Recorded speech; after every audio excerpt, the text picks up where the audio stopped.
Rolf Bauerdick finds statues of saints all over the place, mostly by chance. Like this sculpture in a church in Münsterland, for example. Or on his reportage trips to Eastern Europe, Latin America, and Africa. The Madonna is his favorite motif.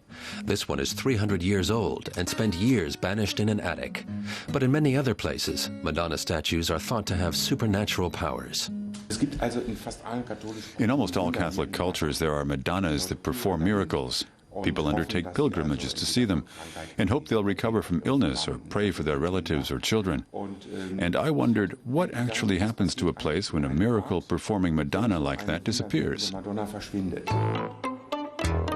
That's just what happens in his debut novel, Madonna on the Moon, set in a village in the Carpathian Mountains, in the fictional region of Transmontania. People here have no time for politics, and communist rulers are a world away. But then the pastor, of all people, is murdered. Members of the intelligence service arrive and encounter a strange world with its own behavioral codes. When people talked about the gypsies, they called them the blacks, although among the gypsies in the village there were a few blue-eyed, flaxen-haired children who were not true to type. On the other hand, the gypsies did not call us the whites, but gotcha, which meant something like stranger, but could also mean dolt or imbecile. Bauerdick uses the term Zigeuner, or gypsies, to describe the Roma ethnic group. I think it's absolutely correct. I mean, the Zigeuner in Romania refer to themselves as Zigani. How can it be translated as anything else? Rolf Bauerdick lives with his wife and 2 children in a village in western Germany. But several times a year, he packs his bags and hits the road, mostly traveling to Eastern Europe as a reporter and photographer.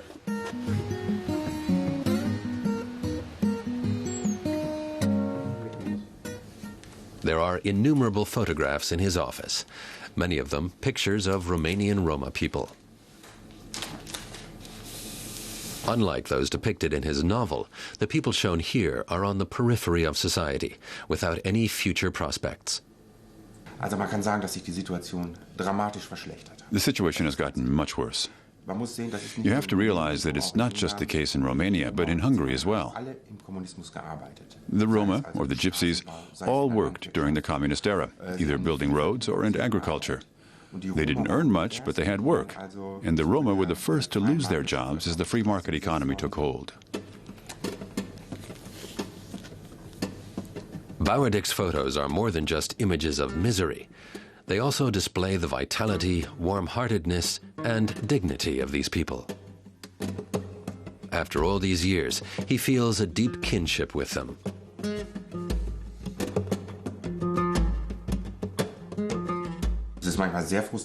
It's sometimes very frustrating, but people invest their hopes in children.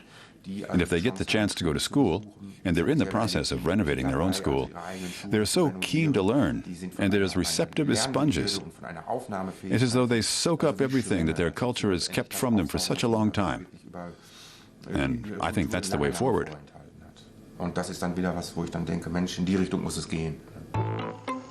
But the protagonists in his novel are not as optimistic.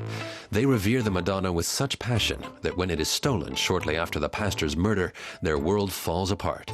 The village of Baialuna is riven with suspicion and fear, and soon the country is in chaos.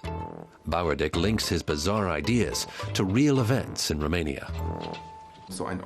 A place like Baialuna is a very manageable cosmos. I thought it was unbelievably appealing to take this small cosmos and use it as a mirror in which all of world history is reflected. Bauerdick's novel has already been sold in 12 countries, although the manuscript was rejected by several German publishing houses. For many years now, Bauerdick has been capturing images of suffering and poverty on his travels. But the mood of his novel is lighter and suffused with at least some hope.